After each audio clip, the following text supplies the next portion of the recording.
Olá, pessoal! E hoje eu vim trazer para vocês as minhas leituras concluídas no mês de abril de 2022. Li bastante, mas quase nada do que eu tinha planejado. Mas vamos lá?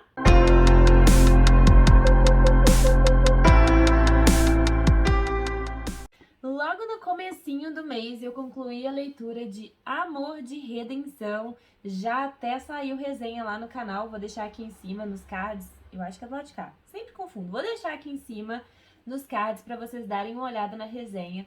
Amor de Redenção é um romance de ficção cristã, onde a gente vai conhecer Angel, que é uma menina que sofreu bastante na infância.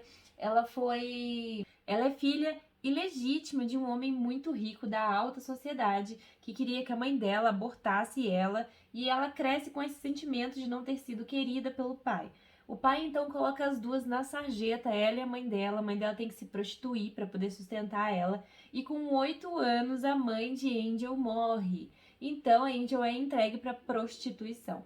Com 8 anos, Angel é entregue para prostituição. Até que um dia, Michael Oséia vê ela passando na rua e fica encantado por ela. Ele escuta a voz de Deus e fala que essa é a mulher separada para ele.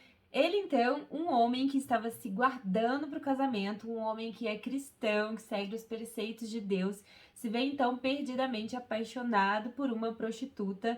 Ele várias vezes se indigna com Deus, porém Deus tem um propósito na vida desses dois, e vai lá e assiste a minha resenha para saber mais, e quem sabe você vai ficar com uma vontade muito grande de ler, porque esse livro me arrancou lágrimas de tão lindo que ele é. Em abril, eu também concluí a leitura de Admirável Mundo Novo com o Clube Doutores Leitores. Se você não sabe o que eu tô falando, vai aqui nos cards aqui em cima para poder saber mais do meu clube do livro. Foi o primeiro mês da nossa leitura coletiva, a abertura do clube, e não decepcionou.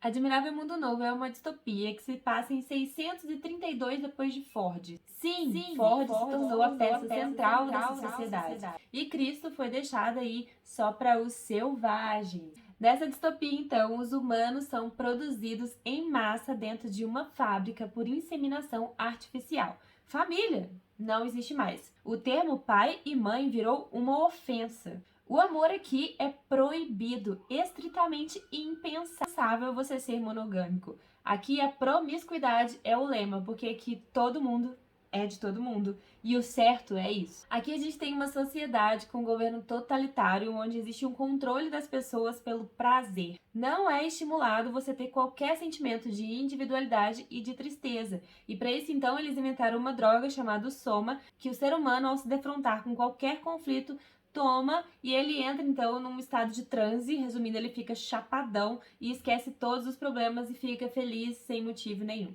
Esse livro, então, vai trazer uma crítica pesada aos Estados Unidos entre guerras, onde a gente via alguns países com capitalismo exacerbado e outros com socialismo. É uma crítica aos extremos do governo, ao controle da sociedade e à forma de produção em massa e do consumismo. Então esse é um livro aqui bem interessante, que vale a pena a leitura, já que o autor Aldous Huxley que escreveu um livro bem à frente do seu tempo e que se encaixa perfeitamente nos dias atuais. Já o livro lido no clube Lendo King em ordem cronológica foi dessa vez Os Sombras da Noite, que é um livro de contos do Stephen King, onde a gente tem aqui 20 contos com altos e baixos, alguns contos muito bons e outros contos muito ruins.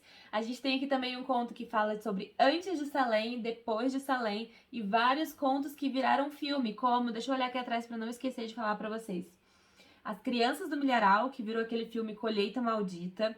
A gente também tem aqui o conto O Homem do Cortador de Grama, que virou o filme O Passageiro do Futuro. A gente tem o conto A Máquina de Passar Roupas, que virou Mangler, O Grito de Terror. E o conto O Último Turno, que virou o filme A Criatura do Cemitério. E tem também o conto Às Vezes Eles Voltam, que virou um filme com o mesmo nome, tá? A gente também tem aqui o conto que vai dar origem ao vírus Capitão Viajante, né? O primeiro conto onde foi citado esse vírus Capitão Viajante, que vai ser o livro que a gente tá lendo esse mês no Clube do King, que é o Dança da Morte. Esse mês não, né? Nos próximos 3 meses que ele tá sendo o livro. É um livro bem interessante, muitas pessoas acham que esse livro aqui contém os melhores contos do King, mas tem algumas controvérsias, porque tem um livro de contos dele que chama Tudo é Eventual, que as pessoas também gostam muito. Porém, tem contos bastante renomados dele, vários contos que com certeza você já leu alguma coisa, que virou filme. E o meu conto favorito daqui, vocês vão ter que aguardar a resenha desse livro pra poder ficar sabendo, porque até hoje eu ainda tô na dúvida. Se você quiser saber mais desse livro aqui então, aqui em cima nos cards vai estar o vídeo de apresentação da leitura, tá? As lives de 50% e 100% a gente acabou fazendo pelo Meet e eu não consegui gravar. Na realidade eu gravei, mas eu gravei errado, ficou com som sobre som, então não vai dar pra divulgar, vai ficar guardado só pra quem participou, tá? Mas eu amei a leitura, apesar de ter alguns contos mais paradinhos, mais chatinhos, tem vários contos muito, muito legais. Agora no Kindle eu fiz uma festa de leitura, então. Eu li toda a série das estações da Jazz Michael, começando pelo livro Uma Desilusão na Primavera, onde a gente vai conhecer Rosalind e Grayson. A Rosalind é viúva de um casamento onde ela sofreu bastante e acabou caindo depois da morte do pai nas mãos do avô, que trata ela como se fosse um lixo, né?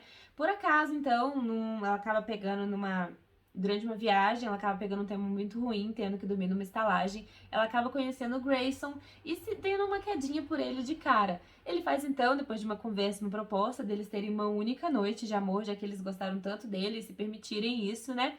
Porém, depois dessa grande noite de amor que eles tiveram e dessa paixonite avassaladora que ela achou que ia ser passageira, porque ela não ia encontrar mais ele, quando ela termina essa viagem, porque ela tá indo pro casamento da irmã, ela descobre que o Grayson, de apenas uma noite, ia ser o novo cunhado da irmã dela. E aí, por aí, a gente já imagina o que vai acontecer, né? Eu gostei tanto desse livro que eu engatei na leitura da série inteira. E o livro seguinte é o livro Uma Desilusão na Primavera, onde a gente vai acompanhar a história de Célia, que é a irmã da Rosalind. E eu não vou poder contar muito, porque esse livro acaba sendo um spoiler do livro anterior. Então, se você quiser ler essa série, não dá pra contar muita coisa, tá? O que eu posso dizer de interessante nesse livro é que Rosalind e Célia são irmãs, elas são apaixonadas uma pela outra, são super parceiras, e a Célia sofre bastante nas mãos do avô dela desde que Rosalind foi embora pro primeiro casamento, e elas acabam então fazendo um acordo com o avô, porque elas achavam que o pai delas estava morto, mas na realidade o avô delas escondeu o paradeiro do pai delas e a única forma dele contar é se a Célia se casar com um conde para poder dar um título para a família desse velho chato. Vocês não têm noção como esse velho é terrível, né? Então, sem muitos spoilers, é isso aí que a gente vai continuar acompanhando nesse segundo livro, então. O terceiro livro, que é o livro Uma Rendição de Verão, a gente vai acompanhar a história de Lucien e Lelise. Lucien, então, é o irmão mais velho do Grayson e a gente vai acompanhar a história dele de amor atormentado. Na realidade, quando o Lucien era muito novo, ele acabou se apaixonando por uma grande amiga da irmã dele, que estava sempre na casa deles, frequentando. Eles acabaram criando uma linda história de amor, se apaixonaram, noivaram e de repente, de uma hora para outra, a Elise termina o compromisso e fala que vai se casar com outro homem, porque esse outro homem tem um título maior e tem mais dinheiro. E o Lucien então vai pro fundo do poço e fica totalmente desestruturado. E aí a gente vai então entender como é que o Lucien vai encontrar o caminho aí pro amor verdadeiro. E finalizando então essa série que eu fiquei simplesmente apaixonada, eu li o livro Uma Paixão no Outono, que vai contar a história de Célia, que é a irmã mais nova de Grayson e de Lucien. Célia também, como Rosalind, teve um casamento onde ela sofreu bastante. Só que ao contrário de Rosalind, que sofria apenas agressões verbais e humilhações, que também não é fácil, né? A Célia realmente sofria agressões físicas. E o marido dela acabou morrendo, então, em circunstâncias misteriosas. E Célia acaba ficando viúva e achando que nunca mais vai encontrar o amor da vida dela, porque ela fez escolhas totalmente erradas na vida dela. Ela era apaixonada, quando era novinha também, por um rapaz que trabalhava na casa deles, era o filho de um dos funcionários do pai dela, e essa paixão acabou sendo bruscamente interrompida quando esse rapaz vai embora sem muitas explicações para poder estudar e acaba largando todo esse amor. Ia ser um amor muito complicado, já que hoje em dia uma pessoa com título casar com alguém que não tenha título, principalmente o filho de um servo, não ia ser aceito de forma nenhuma nem pelos pais dela e pela sociedade. Mas ela, depois de viver essa frustração no amor de adolescência e depois de ter esse casamento totalmente frustrado, acabou então ficando desiludida do amor e achando que ia ficar pra titia mesmo. Mas a gente já sabe que, como é um romance de época, isso não acontece. Então eu super recomendo essa série da Jazz Michaels. Eu amei cada livro, pra falar a verdade, eu engoli os livros, porque eu queria ficar sabendo de tudo pra ontem. Então assim, eu li os 4 livros em 8, 9 dias, foi muito, muito rápido, assim. O trabalho me atrapalhou, infelizmente, né? Mas a gente leu assim mesmo. E para concluir, então, as leituras do mês, eu li o livro A Fera de Beth, também no Kindle, é esse livro aqui, que é um livro, então, baseado na história de A Bela e a Fera, que vai contar a história, então, de Lord Victor e Lady Thessaly. O livro já começa, então, com uma cena, assim, de adrenalina, com a Lady Thessaly correndo desesperadamente, fugindo de algumas pessoas de carruagem que estão atrás dela, até que ela bate de frente com esse Lord Victor, que acaba salvando a vida dela, né, ajudando ela a fugir dessas pessoas que estavam perseguindo, e leva ela então para se proteger na mansão dele, né. Chegando lá, ela acha tudo muito estranho, tudo muito escuro, e aí ela descobre que o rapaz que ajudou ela a se salvar, na realidade, é a Fera de Beth. Beth é o local ali onde eles moram, e a Fera é justamente conhecida porque ele sofreu várias lesões no rosto causadas por um amigo, e ele então é repleto de cicatrizes no rosto, e desde essa época então ele se esconde e ficou conhecido na cidade como a Fera de Beth, porque você sabe que toda cidade pequena, onde a gente não sabe muito bem o que aconteceu, as pessoas criam boatos, né? Criou-se um boato então que ele era uma pessoa desestruturada, horrível, que vivia nas escuridões e tudo mais, como a gente já sabe da história da Fera, né? De A Bela e a Fera. Então a Lady Thessaly é levada para essa casa, e só que ela não tem mais para onde ir, porque o padrasto dela quer entregar ela para prostituição, e ela prefere viver em qualquer outro lugar do mundo, passar por qualquer outra situação, para não ter que entregar seu corpo para estranhos. O Lord Victor então e a Lady Thessaly fazem um acordo onde ela vai se casar com ele e vai ficar com ele morando lá até dar a ele o primeiro filho. Depois disso, depois do primeiro filho, ela vai liberar e vai deixar ela embora para viver a vida como ela quiser, levando o filho com a única condição dele criar ela.